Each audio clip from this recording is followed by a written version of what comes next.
Olá, amigos, bem-vindos a mais um estudo da obra Os Bastidores da Obsessão, por Manuel Filomeno de Miranda, pela psicografia de Divaldo Franco.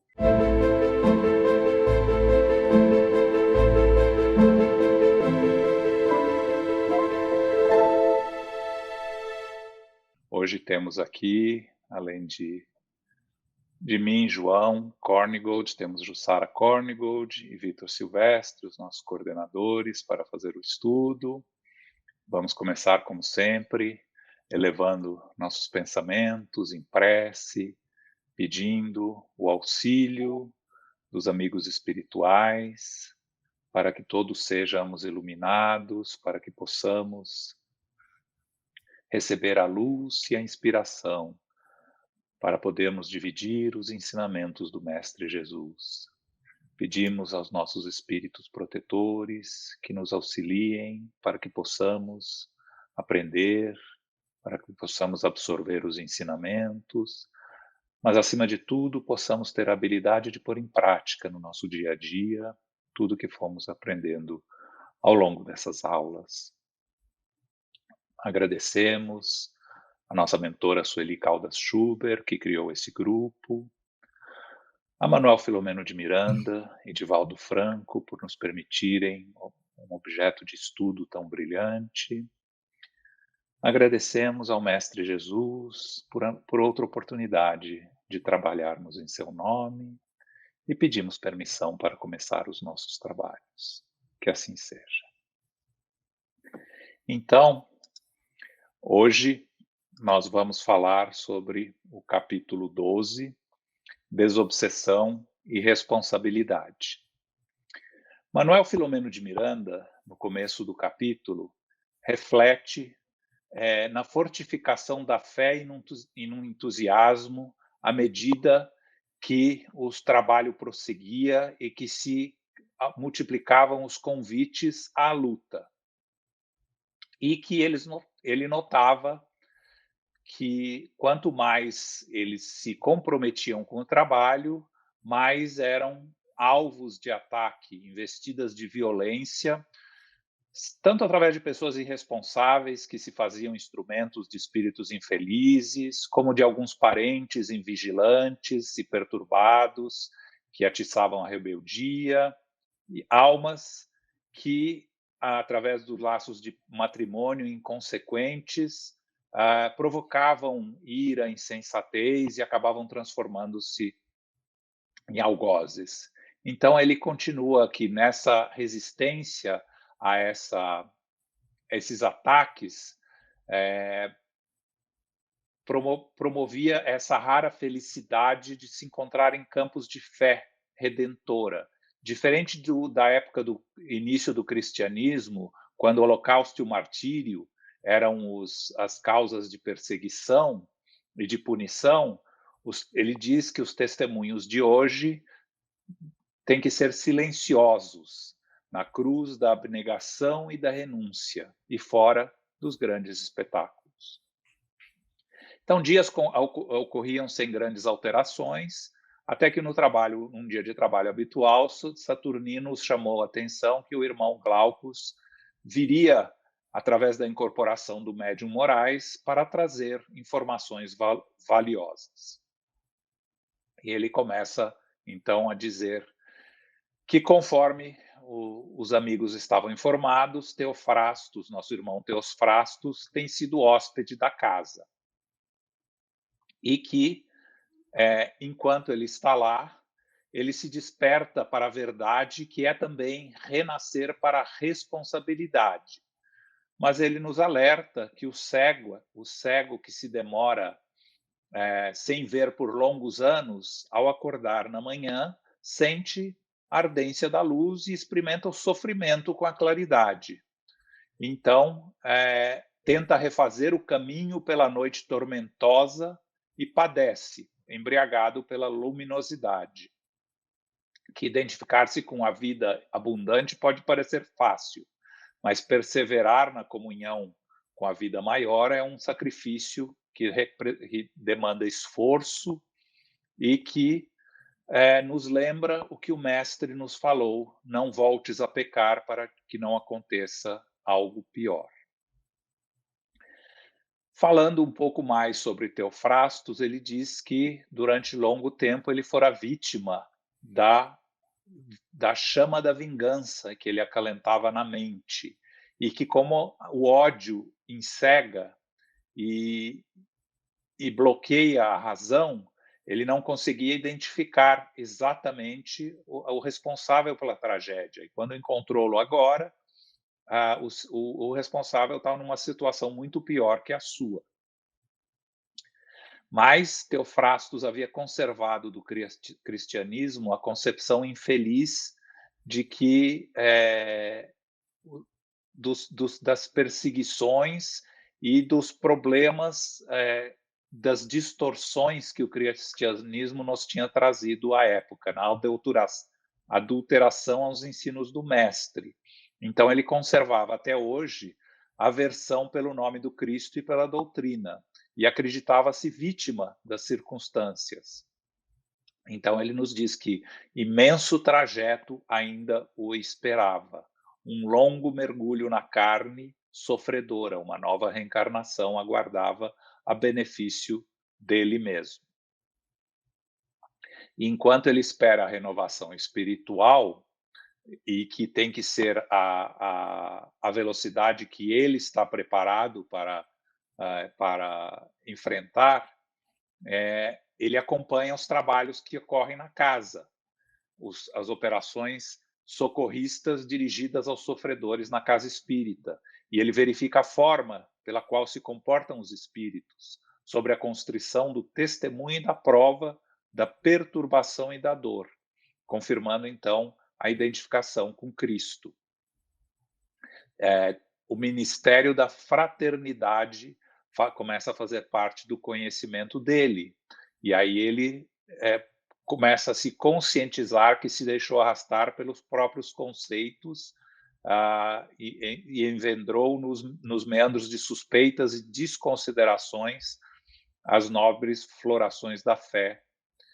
Porém, a débil chama da fé natural, da necessidade de uma religação com a verdade, realizava então o seu objetivo, mas ele se deixava levar muitas vezes pelo receio quanto ao futuro, o medo do que poderia ser o que o aguardava.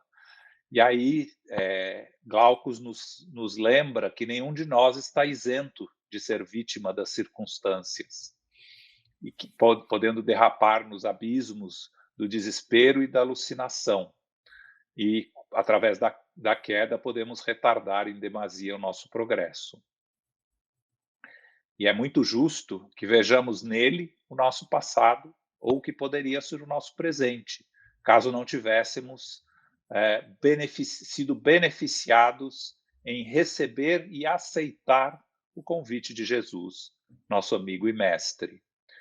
E não esquecermos que temos testemunhas ao redor de nós que acompanham o que pensamos, o que dizemos, o que fazemos. Aí ele nos fala do problema da desobsessão, que há que se considerar o espírito sofredor, que provoca sofrimento, e levar em conta os recursos éticos do doutrinador, ao lado da sua conduta espírita, a responsabilidade moral. Ou seja, conduta e responsabilidade são essenciais na tarefa de doutrinar, porque a instrução que não se faz acompanhar do exemplo, não possui a tônica da verdade. Então, é importante nos hospitais escolas da Terra para encarnados e desencarnados, nas casas espíritas, o modus vivendi ou modus operandi dos médiuns, dos doutrinadores e dos diretores das casas é de suma importância. Palavras belas e sonantes, conceitos elevados são de fáceis aquisição, porém, viver dentro de uma convicção da religião, se transformar é a necessidade que se faz presente para todos nós, mas que devemos considerar também que não podemos esquecer que exige paciência e perseverança, que algumas entidades nem sempre se esclarecem de imediato ou se conformam com a situação nova. Continuam acompanhando as antigas vítimas e aguardando oportunidades de agir. Então, qualquer tarefa de obsessão representa nobre e elevada responsabilidade para todos que nela se envolvem, requerendo conhecimento doutrinário seguro e vivência cristalina evangélica. Então, que a Teofrastos observa e aprende, e participando das reuniões caridosas de intercâmbio com os sofredores, o nosso amigo aprende a aquilatar o valor do amor nas operações de toda a ordem. Ele já experimenta, então, a sede de libertação, embora reconheça ainda o tributo pesado que os seus atos lhe acarretaram. Então, a consciência da verdade já oferece a consciência lúcida, e o erro já não lhe empana o raciocínio, e o espírito não mais se conforma com engodos e nem aceita ilusões. É importante o escândalo, mas ai de quem o pratique, conforme nos disse Jesus. A dor é necessária. Espíritos em santificação surgem carregados de contínuas provas, e aí nos parecem, às vezes, essas provas muito demasiadas para esses espíritos. Todavia, devemos lembrar que esses espíritos rogaram a oportunidade do resgate no passado, quando se acreditavam capazes. Nem sempre, todavia, quando solicitam, possuem as necessárias resistências para produzi-los. Então, a prova chega quando o aluno realiza o curso. Em outros casos, porém, a enfermidade e a dor são as medidas preventivas que impedem danos maiores no progresso. Em toda e qualquer situação, que possamos valorizar a bênção do resgate, a lição viva para aprendizagem valiosa, e que nos submetamos tranquilos aos impositivos da lei divina. Pacientes há, rebeldes de toda a monta, que o melhor medicamento para a saúde deles é a continuação do sofrimento em que se encontram, que só a doença e o agravamento do estado, enquanto presos ao leito, permitem a eles meditar e transformar ideias, de buscar o pensamento divino e renovar-se. E aí o amável benfeitor se despede, deixando-os em esfera de paz e com raciocínios preciosos que os permitiriam entender com segurança e profundidade os acontecimentos futuros, bem como refletir sobre o valor das ocorrências passadas e os tranquilizar com as revelações sobre a divina justiça e o sublime amor. Então, esse é o resumo de hoje. Convidamos, então, a Jussara para fazer os nossos primeiros aprofundamentos.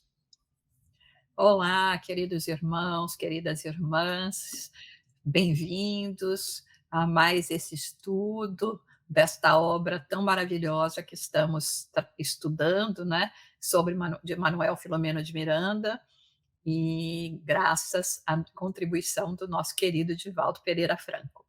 Esse capítulo que eles chamam de que ele intitula, né, Manuel Filomeno de Miranda, de Desobsessão e Responsabilidade, ele é muito importante para nós pensarmos não só no que está acontecendo na história, né, que obviamente nós temos tratado, temos visto, principalmente o caso da família que se encontra sobre esses processos obsessivos, mas também em relação àqueles que vão trabalhar para a libertação desses espíritos encarnados e desencarnados, e até pensar na nossa própria situação como espíritos que também estamos sujeitos a esses processos de obsessão. Mas aqueles que trabalham, né, como nós temos no livro de André Luiz, através de Chico Xavier, né, quando nos ensina a respeito da desobsessão, né, do trabalho de desobsessão, ele nos dá alguma uma fórmula em relação a nós realmente procurarmos fortificar a nossa fé, que é o que Manuel Filomeno de Miranda fala aqui, porque a tarefa é difícil, a batalha que nós vamos ter que enfrentar é difícil, não só para que nós possamos manter o nosso equilíbrio, mas também até o equilíbrio daqueles que estão mais diretamente relacionados conosco. Então, é dessa forma que nós vemos que, de repente, nós podemos estar muito mais fragilizados e entrarmos numa posição de ira, né, de cólera, que venham nos desequilibrar. Podemos estar sofrendo ataques de violência de pessoas que são irresponsáveis, que acabam sendo mais maleáveis para que esses espíritos que querem prejudicar esses tratamentos, esse avanço se utilizam, todos aqueles que, de uma certa forma, podem ser envolvidos por essas vibrações negativas. E lembrando que dentro dessa tarefa, né, de desobsessão, que é desobsessão e responsabilidade que ele nos fala, que nós vamos, de alguma forma, à medida que nós vamos conseguindo realizar esse trabalho, vamos sentindo uma renovação, uma felicidade, vamos sentindo como nós podemos, então, estar nos libertando dessas amarras que não nos têm permitido o avanço até agora, até os dias de hoje, e que se de alguma forma nós, quando olhamos através da história, aqueles exemplos dos mártires que caminhavam nos circos, hoje nós estamos realmente lutando com o nosso mundo interior, com os nossos pensamentos, com as nossas emoções, e é necessário que nós possamos dar, então, esses testemunhos, carregarmos sim essa cruz da abnegação, da renúncia, que muitas vezes, na maioria das vezes, passa ignorada. Quantas vezes nós vemos trabalhadores dedicados passando por duras provas, por dificuldades, mas que seguem firmes no seu compromisso, porque já têm a fé, já têm o entendimento, já sentem a alegria de servir e, dessa forma, transformam-se em servidores fiéis. Hoje nós vamos fazer de uma forma um pouquinho também diferente. Agora nós vamos convidar o Vitor para dar prosseguimento e depois eu volto com outros comentários. Vitor? Obrigado, Jussara. Nosso abraço carinhoso a todos vocês que nos assistem. Mais uma temporada de estudos a respeito desse capítulo 12. Conforme a Jussara estava falando, nessa situação em que está sendo tratado o caso pessoal, vamos dizer assim, não só da família Soares, mas agora do Theophrastus e todo o contexto que envolve esse caso, vamos perceber que Glaucus, o benfeitor, numa reunião, através do médium Moraes, ele vai dar algumas instruções a respeito desse caso específico do Theophrastus, porque ali ele vai fazer como se fosse pano de fundo para aqueles ensinamentos que ele quer passar nesse intento. Então, percebe-se ali que quando Glaucus fala a respeito que das diversas entrevistas, ele vai fazer um retrospecto, né, de que o Theophrastus foi objeto junto a ele no anfiteatro e no lazareto e também na casa espírita, é que realmente naquele momento é que Theophrastus vai tomar pé de uma situação que ocorrera em Rouen em 1470, a respeito do que permeou aquela sua, vamos dizer, aquele seu sofrimento junto à Inquisição na fogueira. Então ele vai perceber que aquilo foi fruto de uma traição que um confessor de Henriette Marie vai vai levar a cabo essa situação para que, junto das autoridades inquisitoriais, ele fosse condenado. E nessa situação é que ele vai perceber que, além do que ele pensava, tinha um traidor ali e tinha o amor da sua vida se suicida. Então, nesse contexto, ele vai perceber e vai ficar, além de chocado com essa situação, ele entra num estado de ânimo bastante negativo, um pouco depressivo até, e se recolhe a um processo que vai começar a fazer algumas meditações. É aí que Glaucus vai falar a respeito do despertar para a verdade, que também, como consequência, vai propiciar um acesso maior para a responsabilidade. Sempre que um espírito, quando na pátria espiritual, ele começa a perceber a extensão, ou seja, ele toma consciência da extensão daquilo que ele fez, seja com ele, com outras pessoas, ele vai ser tomado por uma situação incômoda, porque é natural que a ansiedade leve esse espírito a fazer a reparação, a reconstituir, a reparar e a recompor toda aquela sequência que muitas vezes vai atingir centenas de anos depois para que tudo volte ao normal. Então, nesse sentido, quando a consciência nos incomoda, ela vai causar desarmonia interior. É como se a alma gritasse inquieta, sem paz, exigindo, para voltar à situação de equilíbrio, as reparações necessárias. E isso tem que ser muito bem trabalhado, porque geralmente nós gostaríamos de passar por aquilo que fizemos o outro passar como uma forma de autopunição, mas nem sempre a gente vai conseguir, conforme foi dito inicialmente aí pelo João no seu resumo. Nós não temos a capacidade, a resistência, o estofo moral para suportar isso. Então, os benfeitores, e a gente vai reparar que Glaucus, toda a equipe espiritual, mais Petitinga e Manuel Filomeno de Miranda, ainda encarnados, faziam parte dessa equipe, que estava dando base sustentatória para a futura reencarnação desse trio, principalmente. É o Jean Villevant, Henri Marie e o próprio Teofrastos, né? Então, é por isso que foi dito que todo o processo de reconstrução ele tem que ser lento, é tijolo por tijolo, assentado, aprumado, colocando a cimentação correta. Por quê? Por que, que ele é lento? Porque a gente ainda, eu gostei dessa palavra, aclimatação. A gente está na faixa da zona de conforto, dos instintos ainda em que nós vivemos.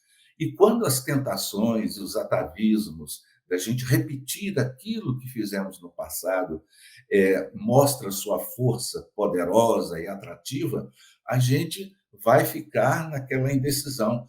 Será que eu vou conseguir? Será que eu vou conseguir superar essas próprias situações que eu estou antevendo para a minha futura reencarnação? Então, a necessidade que se tem é sair do círculo vicioso da horizontalidade material, para que a gente possa entrar na espiral evolutiva, na verticalidade que nos eleva. Essa é sair do chão para as instâncias superiores. E o atavismo da gravidade nos puxa. Então, essa necessidade de vencer as aclimatações, né, conforme o Glaucus fala, é fundamental, porque não basta você perceber o final da estrada, é preciso enfrentar com perseverança os chamados embates espirituais, né? Eu me lembro do livro Testemunhos de Chico Xavier, da nossa querida Sueli, em que ela narra uma frase de Emmanuel: começar é fácil, continuar é difícil, chegar ao fim é crucificar-se. Então, isso basta para a gente entender porque o Emmanuel fala, né? Quando o homicida, se ele soubesse, antes de colocar aquele gesto final na vida de alguém, o quanto ele teria que lutar para apaziguar a sua alma, ele sustaria aquele gesto e não fazê-lo mais, né? Mas, enfim, então, fruto dessas observações, né, que o Teofrastos vai perceber a respeito da traição e do próprio suicídio da sua amada, e ele vê que ele foi levado ainda, né, a outros tipos do ódio, e do ódio contra Jesus. Então, e por consequência do ódio contra a doutrina espírita, porque o trabalho da Inquisição era sempre em função de uma heresia. O herege era liminarmente levado ao sacrifício porque havia interesses ocultos que ele sumisse. E a legitimidade era dada porque era um braço da igreja que fazia as inquisições, o Santo Ofício, tinha que ter uma sustentação canônica, religiosa, e isso era as heresias, como se Jesus punisse os hereges. Então, daí essa deturpação é que provoca nele o ódio contra Jesus e todo, principalmente a doutrina espírita. Então, nesse sentido, é que ele se entrega ao cansaço do mal, um certo tédio, né? Os espíritos sempre falam que quando um espírito endurecido já está demonstrando um certo tédio nas tarefas do mal que ele realiza, é sinal que já está na hora dele mudar, né? Soa o momento da redenção dele, que é necessário e difícil. E o trabalho que ele vai ter que encetar vai ser muito laborioso, e as tarefas da carne vão aguardá-lo, né? Então, a gente percebe que no capítulo 10 desse próprio livro, 2 capítulos atrás, quando houve aquela reunião em que a Ana Maria, né, a antiga Henriette Marie, ela se propõe a receber tanto o Teofrastos como o confessor dela, o Jean Guillemant, como filhos. Esse é o arcabouço do futuro, ou da futura tarefa desse trio, né? Então, vamos imaginar uma divagação aqui. Então, vai renascer Henriette Marie, recebendo como 2 filhos o Teofrastos e o Jean Guillemant. Vamos analisar. A Henriette Marie, naturalmente, vai ter a sensibilidade afetiva mais para Teofrastos e uma certa aversão para Jean Guillemant. E, por sua vez, o Jean Guillemant vai ter uma atração mais forte pela mãe e vai ter um ódio contra Teofrastos. E entre os dois vão ter uma animosidade muito grande. E isso, como vai ser trabalhado isso? Aí estamos no aguardo, como diz, né? É pagar para ver. Essa esse é o arcabouço da tarefa. Agora, o dia a dia da tarefa é que é complicado, porque como que você vai explicar uma aversão por um filho e a preferência pelo outro? Claro que a Ana Maria, né, vai se vincular emocionalmente com Teofrastos, que era o grande amor da vida dela, e uma certa repulsa pelo ódio que ela tem pelo antigo confessor. Então, isso tudo vai ser trabalhado logo na primeira reencarnação, para que isso volte a estabelecer o mínimo de diálogo possível, porque seria inconcebível achar que tudo isso daria certo e ficaria tranquilo. Não, isso é o primeiro passo para que haja a convivência, mesmo que difícil, entre esse trio, né? Para que essa aversão, esse ódio vão se diluindo ao longo do tempo. E para isso, essas tarefas futuras, é que o Teofrastos está sendo incumbido de acompanhar para perceber como que seriam as condutas daquelas pessoas que seguem Jesus. Porque Jesus daria, através de seus ensinamentos, um manancial de perseverança, do perdão, da afabilidade, etc. Né? Então, é por isso que Glaucus fala a respeito dele acompanhar as operações socorristas, né, com assistência dos benfeitores. Como se prepara essa situação? E ele também vai acompanhar não só as operações socorristas, como também os semeadores da semeação, os servidores da semeação, ou seja, aqueles que falam, que lançam as sementes, né? Os médiums, os tarefeiros da fala, das palestras, para que ele, Teofrastos, observasse a coerência entre aqueles que diz alguma coisa para ver se eles fazem essa coisa que esses servidores proferem, principalmente quando estão no âmbito dos testemunhos e das provas, das perturbações e das dores, para que ele possa testificar a identificação do trabalhador com Cristo. É nessa situação. Né? Por isso que o drama de Teofrastos, segundo Glaucus, é lição para nós, porque ninguém está isento de ser vítima de circunstâncias semelhantes, né? Numa análise mais correta, a gente poderia estar na mesma situação do Teofrasto, ou ainda pior, se nós não estivéssemos nas hostes espíritas ou aceito o convite de Jesus, para não julgar. Né?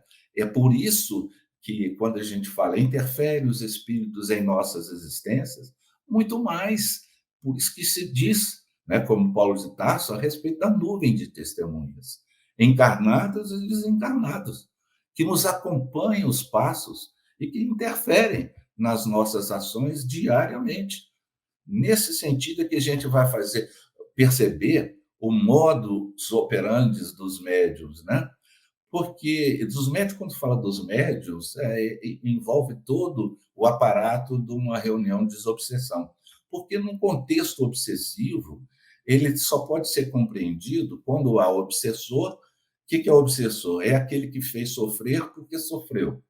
O obsidiado é aquele que sofre porque fez sofrer. E o dialogador, ou o doutrinador, ou o facilitador, é aquele que vai refletir junto a ambos, né, sobre como sair dessa situação. Mas só que nem sempre o obsidiado frequenta a reunião. Então, a gente tem que fazer o obsessor compreender, não é fazer entender, dar elementos para que ele pensasse. Se ele tivesse feito a mesma coisa que ele está fazendo com o obsidiado, se ele iria gostar. Aí começa o trabalho da clarificação. Não é ser Jesus, é juiz, é levar o refrigério das dores. Porque a partir do momento que você entende a dor do outro e você leva essa compreensão para uma reflexão melhor, a gente vai entender que mesmo o doutrinador também tem seus problemas. Ele é idêntico ou piores. Né? Eu me recordo, vou me permitir falar rapidamente, eu tive uma experiência. O meu pai havia falecido e eu levei os documentos dele para fazer aqueles processos cartoriais, né? Para fazer inventário. Então, eu aproveitei a hora do almoço para ir na fila. E cheguei lá, uma fila muito grande, com aqueles papéis.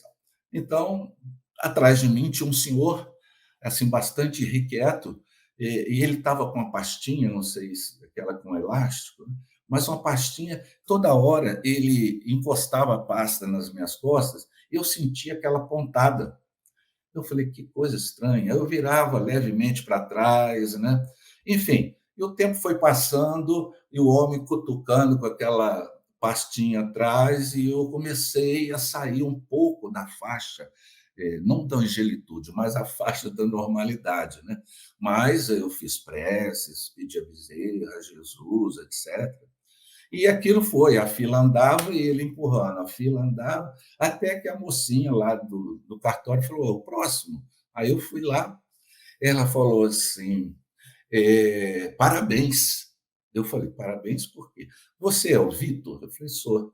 você não fez uma palestra ontem no Centro Espírita Ivon Costa sobre paciência? Eu falei: fiz. Pois é, você passou com louvor na prova, porque eu assisti a palestra e esse senhor, coitado, ele é problemático.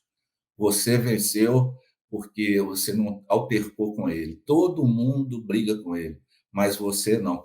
Agora imagina se eu tivesse assim, me interposto de uma forma negativa, essa jovem lá do cartório falaria: muito bem, ele fala em paciência, tal, mas na primeira situação ele fala o contrário.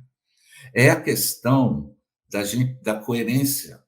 É por isso que vai se trabalhar a questão da responsabilidade moral, né? A responsabilidade moral vai dar a autoridade moral para que as nossas argumentações tenham substância vibratória condizente com isso. Tá? Então, mesmo através das dores, é evidente que não quer dizer que eu sou um modelo de paciência, porque logo depois eu já caí na faixa normal, na aclimatação própria, e a gente está nessa peleja até hoje. Né? Então, esse processo de estudar Jesus e viver Jesus, ele é registrado lá com Paulo, né? Já não sou eu o que vivo, mas é o Cristo que vive em mim. Vamos lembrar também do irmão Jacó, no livro Voltaire, a respeito da opacidade espiritual. As próprias entidades que foram doutrinadas por ele enquanto ele estava encarnado, hoje estavam, o Jacó, que prazer em revê-lo, onde está a sua luz? Ele estava numa opacidade espiritual. Ele ficou uma vergonha, porque ele falava uma coisa e fazia outra. A fé sem obras é morta. Né? E o caso Petitinga, que já foi, né, desde que ele foi afrontado por um companheiro, e ele está no capítulo anterior do livro. A gente vê a humildade que esse nosso benfeitor também ele expõe a situação para o infeliz companheiro. Então, Jussara, eu vou passar para você a bola aí, você dá seguimento aí a respeito da perseverança. Tá ótimo, Vitor. É verdade, né? Olha só a nuvem de testemunhas, né? Nos 2 planos da vida, não é verdade? O tempo todo nós estamos sendo observados, né, e nós vamos falar um pouquinho sobre isso também, né, hã, compreendendo que todo nesse processo, né, uma das coisas que Glaucus comenta e Manuel Filomeno de Miranda, que escreve a obra, salienta, tudo isso depende do concurso do tempo. Então, esses processos, né, são processos lentos, são processos realmente demorados, que não podem ser e não são absolutamente feitos no improviso, né.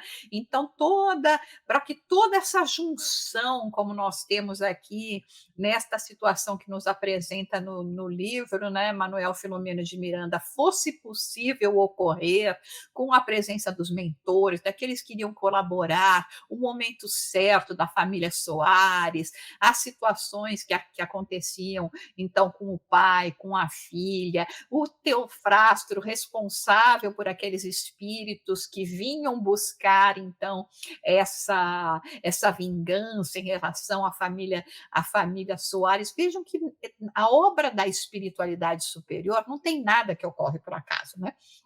Infelizmente, né, como temos uma pergunta aqui da Helenita, não temos a segunda parte da história ainda, né? Não sabemos, mas temos aqui uma visão super otimista de que, obviamente, depois de todo esse concurso, esses espíritos, como nós mesmos, estamos em processo de convalescência, de recuperação. E é aí que Manuel Filomeno de Miranda chama atenção a respeito daquilo que nós vamos chamar dos convalescentes encarnados. E à medida que eles vão recebendo tratamento, que as situações vão melhorando, né, que tudo está ocorrendo como nós vemos nessa obra, inclusive, e nós começamos a verificar uma melhora, já uma troca ligeira de comportamento da própria própria energia que está em torno dessa pessoa não significa que eles já estão completamente recuperados, eles estão em processo de convalescença. E isso às vezes ocorre muito conosco mesmo, quando nós vamos em busca de auxílio, vamos ao centro espírita, rogamos as orações. Assim que a gente vê uma melhora, a gente para com o autocuidado, né? Às vezes até com os tratamentos médicos. Ah, já vi melhora, não preciso mais do remédio. A gente abandona o medicamento sem que o médico indique. Aqui, então, Manuel Filomena de Miranda fala: nós temos que vê-los como convalescentes. Eles ainda estão muito fragilizados e devem ser observados e tratados com carinho de pais e mestre e seguir sempre com a instrução para que não ocorra uma queda que às vezes pode ser até mais grave do que aonde eles se encontravam antes. Mas também nos fala a respeito dos convalescentes desencarnados, já que nós estamos falando dessas duas, né, desses dois lados da vida, né, dos encarnados e desencarnados, e essa questão de conexões através de ódios, de más ações, de retaliação. Os desencarnados, não necessariamente no momento em que eles são desligados daqueles que eles consideram ser os seus algozes, né? Eles vão abandonar, assim, as suas intenções. Eles podem se sentir um pouco assim influenciados por todo aquele ambiente, por todo esse tratamento, pela mudança do comportamento daqueles que eles perseguiam, mas ainda em muitos casos vão continuar acompanhando o que eles chamam de antigas vítimas, aguardando uma oportunidade. É por isso que essa recaída, essa reincidência, de uma certa forma, pode ocorrer ainda com mais força.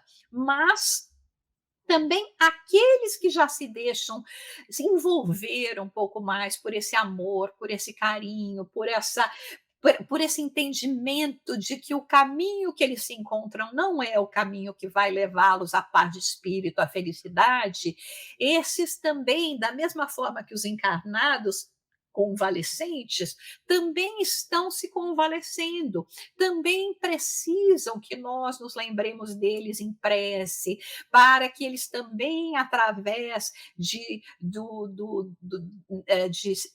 clarear ainda mais as suas mentes, conseguirem seguir em busca de maior conhecimento doutrinário para poderem, dessa forma, fazerem as suas transformações também. Então, nós vemos nesse sentido a importância do Espiritismo, que descortina completamente essa ideia de morte, essa ideia de divisão, e nos mostra que nós estamos o tempo todo vivendo num processo de integração esses dois planos.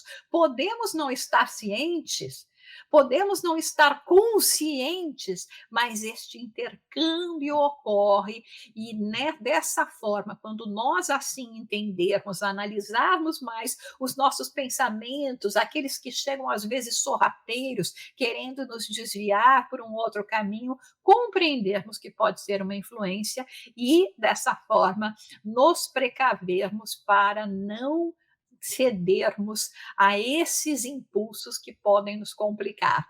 E na questão, né, do Teofrastros, né, como estava falando também o Vitor, no resumo, apresentando, no momento em que ele, tocado pelo reencontro com a sua amada, compreendendo que ela não o abandonou, que foi um daqueles, né, aqueles momentos de vida que acabam nos separando, compreendendo que ele pode contribuir para a sua melhora espiritual, ele já passa a respirar em um outro clima, já passa a sintonizar em um outro clima, já começa a entender essas reuniões que eles chamam de reuniões caridosas, onde dá para sentir a presença do Cristo, que nós estamos nos conectando através desse intercâmbio da oração. Então, o importante a nós olharmos aqui é que quando nós falamos dos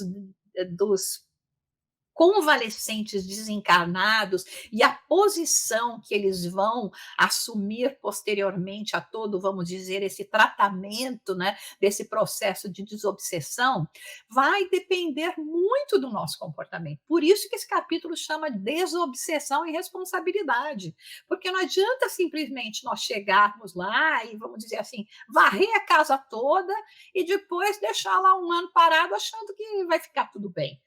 Já limpei uma vez, eu já não preciso limpar mais, já não preciso mais tomar o cuidado do dia a dia para que não mais chegue àquele nível que se encontrava. Esses espíritos voltam, eles estão lá, eles estão observando. Né? E é nesse sentido que nós lembramos da palavra de Emmanuel, né, através de Chico Xavier, no livro Religião dos Espíritos, quando ele fala: se a palavra esclarece, o exemplo arrasta.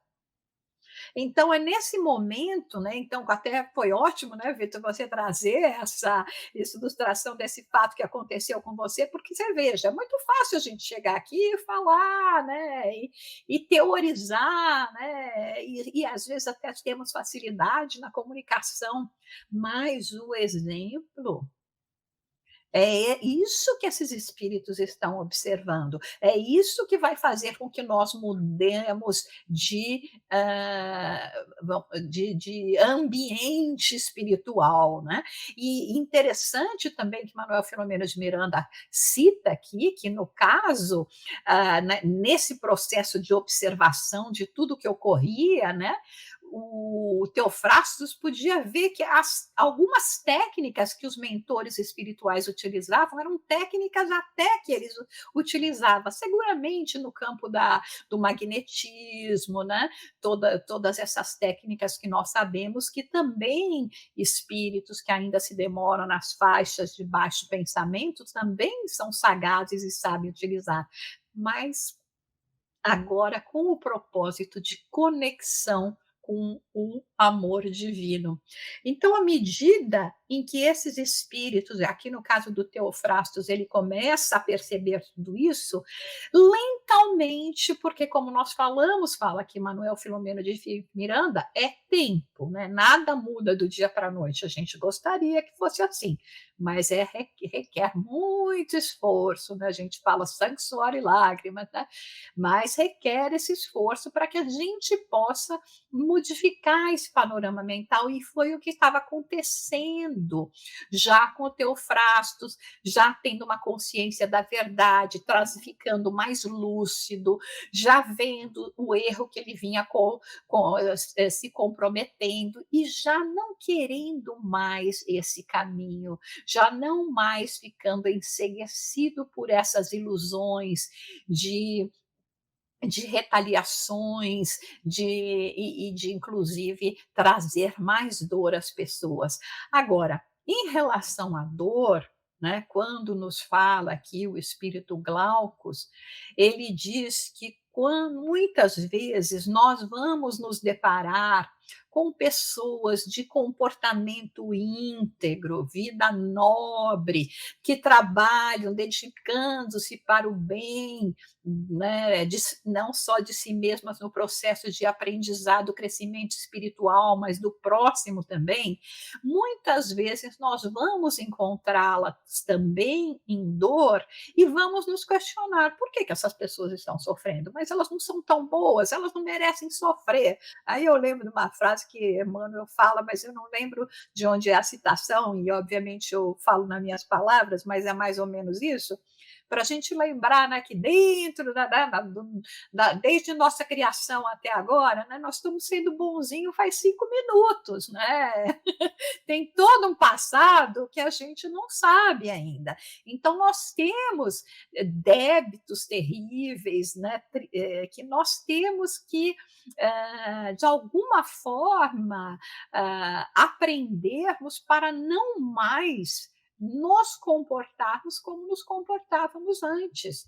Então, nós solicitamos esses resgates de passado porque nós não queremos mais que essas manchas façam parte do nosso espírito quando nós sabemos que nós somos destinadas à luz. Mas existe uma mensagem Emmanuel, ainda no livro Pão Nosso, através de Chico Xavier, que é a mensagem número 60, que se chama A Lógica da Providência. Né? E começa até com uma citação de Paulo muito interessante, que ele fala assim: depois que fostes iluminados, suportastes grande combate de aflições. Então, veja só, né? Só depois que a gente foi iluminado, né? E aí Emmanuel discorre dizendo, né, que os cultivadores da fé sincera costumam ser indicados no mundo à conta de grandes sofredores, e há mesmo quem afirme que vai se afastar deliberadamente dos círculos religiosos temendo contágio de padecimentos espirituais. Eu não quero saber disso, imagina, quanto mais parece que essa turma, quanto mais reza, mais sofre, né? Ou gosta, como muita gente acha erroneamente, que o espiritismo faz apologia do sofrimento. Não faz. Nós não queremos sofrer, nós gostamos da alegria, da luz, da troca, da fraternidade, mas o processo de crescimento às vezes nos leva a essas duras penas, né? Mas somente quando nós estivermos iluminados, porque diz que a misericórdia divina ela só manifesta a sua justiça quando nós estivermos preparados. Então, Emmanuel discorre nessa lição dizendo, né, que a gente olha aqueles que, né, parece que só fazem tudo errado e a vida deles é uma maravilha, né? Tudo dá certo, é só felicidade, né? É só alegria, é sucesso, né? E aí ele fala assim, né, que o pai confere aos filhos ignorantes e transviados o direito às experiências mais fortes somente depois de serem iluminados. Só quando eles aprenderem a ver com o Espírito eterno é que a vida vai oferecer valores diferentes e aí eles vão conseguir ter força suficiente para enfrentar os grandes combates. Os frívolos e oportunistas, não obstante as aparências, são habitualmente almas frágeis, quais galhos secos que se quebram ao primeiro golpe da ventania. Os espíritos nobres é que suportam as tormentas do caminho, que podem suportar. Então, só luz espiritual pode garantir o êxito nas provas. É por isso que nós vemos, às vezes, tantos testemunhos, pessoas que nós conhecemos assim mesmo, que a gente fala, gente, mas é boa, essa pessoa não merece nenhuma dor de cabeça. Mas vemos lá elas mantendo-se na fé, no otimismo, muitas vezes nas condições que são ainda tão, vamos dizer, desafiadoras, arranjando, encontrando energia para auxiliar em outros.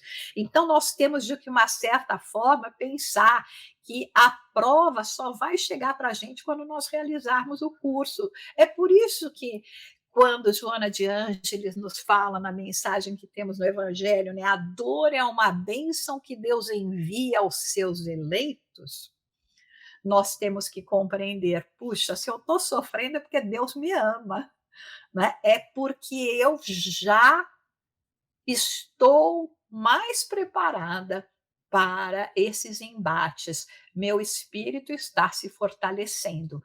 Quando nós não nos encontramos, não chegamos ainda nesse posicionamento, infelizmente, à medida que a providência divina vai se utilizar para que nós não nos comprometamos ainda mais, é justamente através de enfermidades, de dores, que é o que nós vemos aconteceu com o senhor Soares, né?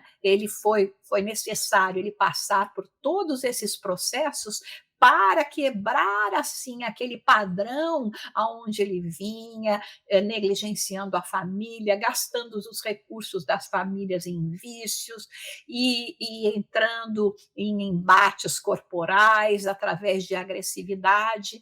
Então, às vezes, quando nós resolvemos seguir pela rebeldia, aí a misericórdia de Deus fala: "Não vou deixar esse filho sofrer mais. Vamos mandar uma dorzinha lá, vamos mandar uma enfermidade, para que neste momento em que eles passem por essas provações, possam aproveitar a oportunidade para o despertamento". Então, essas lições que nós vemos são lições tão preciosas, né, que Manuel Filomeno de Miranda nos traz, né, lições que ele vivenciou ainda quando estava na matéria e teve a oportunidade de relatar através do nosso querido Divaldo, né, pela sua mediunidade, para deixar esses exemplos e para nos instruir. O momento nos convida, então, à responsabilidade. E lembramos que estamos todos nós suscetíveis de recebermos essas influências. Cabe a nós mantermos a nossa mente, utilizarmos os recursos da oração, sintonizarmos com os bons espíritos e quando a dor chegar, é aquela pergunta, né? O que que essa dor veio fazer aqui? Para que ela está querendo me ensinar? Ou que mal maior ela está querendo prevenir? Não estamos fazendo apologia de dor, mas estamos compreendendo que, às vezes, somente através de um amor grandioso, como aquele amor que nós vemos dos pais, né, pais e mães que, às vezes, são obrigados a reprimir, né, um filho para que, através deste processo, eles possam encontrar através da meditação, através da oportunidade de ponderar sobre suas ações e seguir por caminhos diferentes. Isso é então que nós gostaríamos de trazer para vocês e convidamos a todos para continuarem conosco, que mais um pouquinho nós já terminamos essa obra, né. Obrigado, Jussara. Obrigado, Vitor, pelo aprofundamento, pelas explicações muito úteis e muito importantes. Na próxima semana, então, nós temos o capítulo Solução Inesperada. Convidamos todos a, a, a se juntar a nós nesse estudo. Agradecemos a presença de vocês, agradecemos a bênção dos amigos espirituais, pedimos a proteção ao longo da semana e nos vemos então na próxima semana. Muito obrigado, amigos.